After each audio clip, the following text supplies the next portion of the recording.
Bien, je suis ravi de vous retrouver aujourd'hui pour parler du diagnostic approfondi de la langue et d'un proverbe médical en particulier. Ce proverbe nous dit que la langue n'indique pas nécessairement la totalité de la situation. Alors comment illustrer ce proverbe qui peut nous aider à mieux comprendre, je crois, un certain nombre de perplexités qui nous attendent en consultation face aux contradictions qui peuvent occasionnellement apparaître entre les symptômes que présente le patient et la langue que nous observons. Je prendrai 5 exemples pour illustrer ce proverbe, 5 exemples qui sont assez caractéristiques de ces contradictions. Le premier, c'est celui d'une céphalée par montée de yang du foie.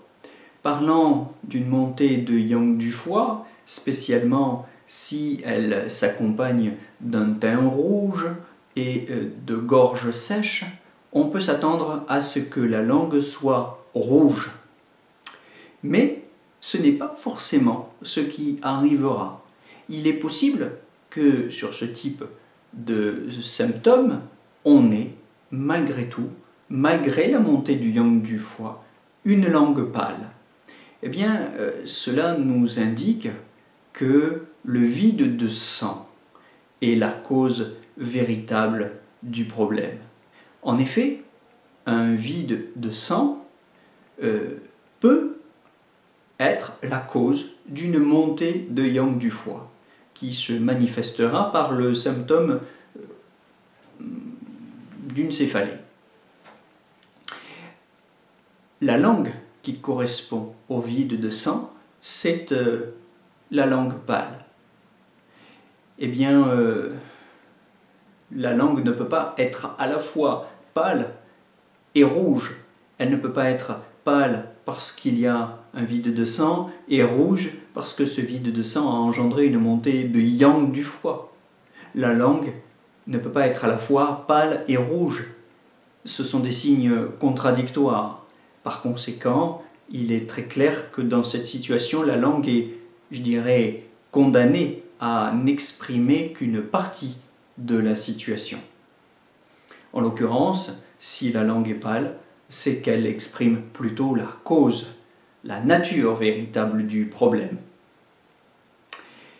Le deuxième cas, tout aussi cohérent, finalement, une fois qu'on a compris ce principe de contradiction, c'est celui d'un double vide de yin et de yang des reins.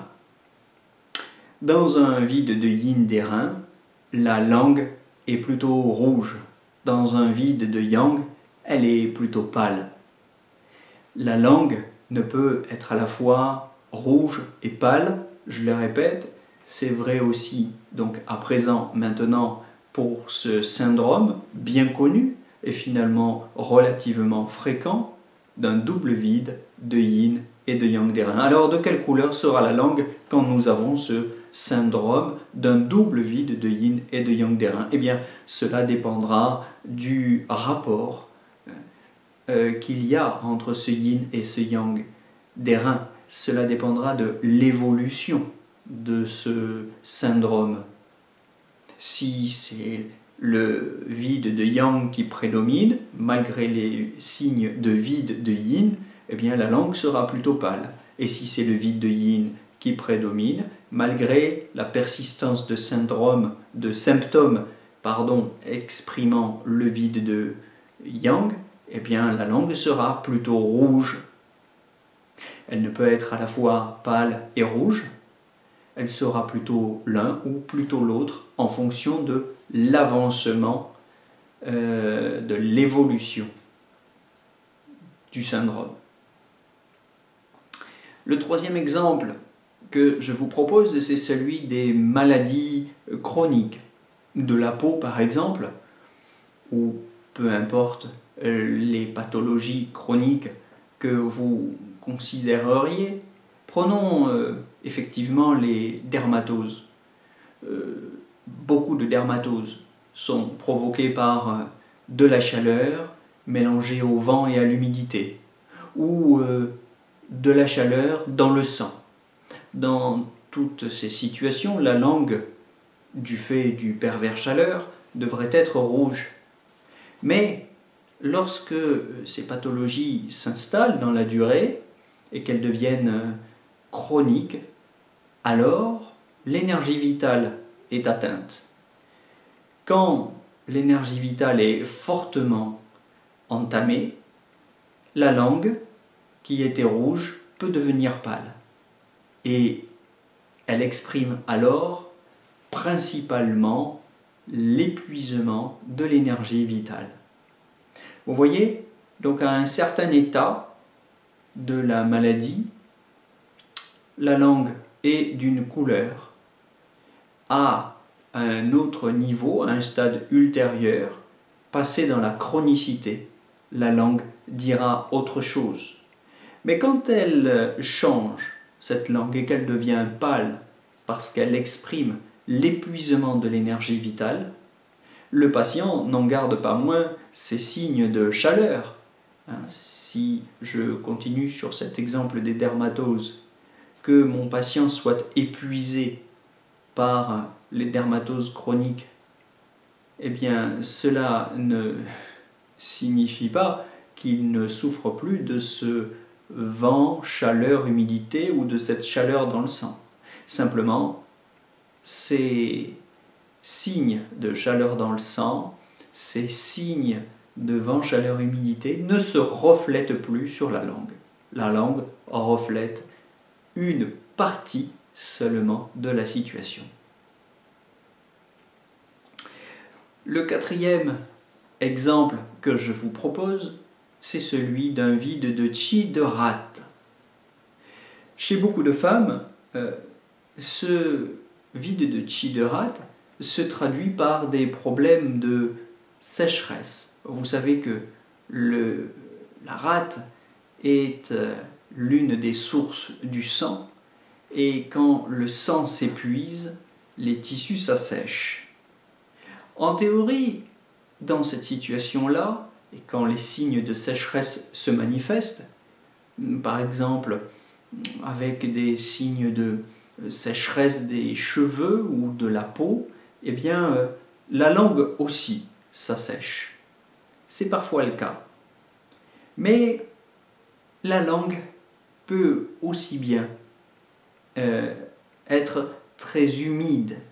Qu'est-ce qui peut expliquer que chez une patiente atteinte d'un vide de chi de rate et qui souffre de sécheresse cutanée, au niveau du cuir chevelu ou des cheveux, etc., qu'est-ce qui explique que la langue puisse être humide?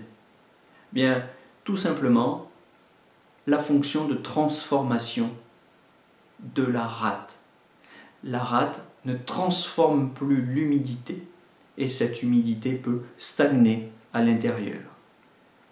Cette humidité s'exprime alors au niveau de la langue par le fait qu'elle devient humide. La langue d'un patient qui souffre d'humidité devrait être gonflée. La langue d'un patient qui souffre de sécheresse est volontiers plus fine. La langue ne peut pas être à la fois fine et gonflée.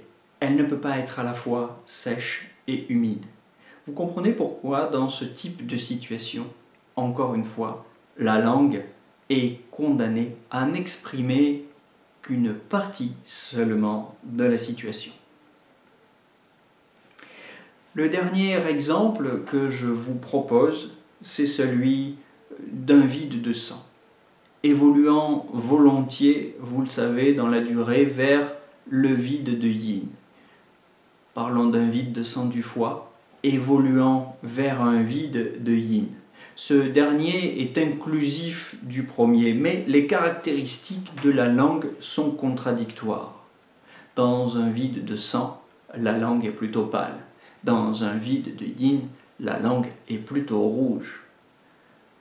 Donc, on peut avoir des symptômes résiduels de vide de sang du foie, alors que notre patient a évolué vers un vide de yin du foie, mais la langue ne peut pas exprimer les deux tableaux en même temps. Elle exprime seulement un aspect du problème.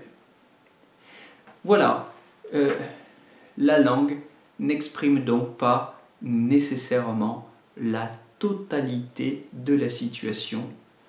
Ne nous laissons donc pas démonter, ne nous laissons pas perturbés, désarçonnés, désorientés par les symptômes contradictoires qui pourraient s'exprimer lors de l'interrogatoire quand on les confronte à l'observation de la langue.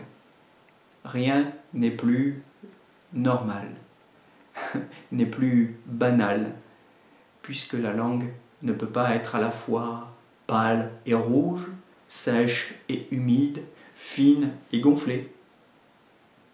Voilà, il faut le savoir, il faut le rappeler, et je vous souhaite donc, sur la base de ces connaissances en diagnostic approfondi de la langue, de faire de belles conclusions et de beaux diagnostics énergétiques en médecine chinoise. À très bientôt pour une nouvelle fiche technique sur la médecine chinoise.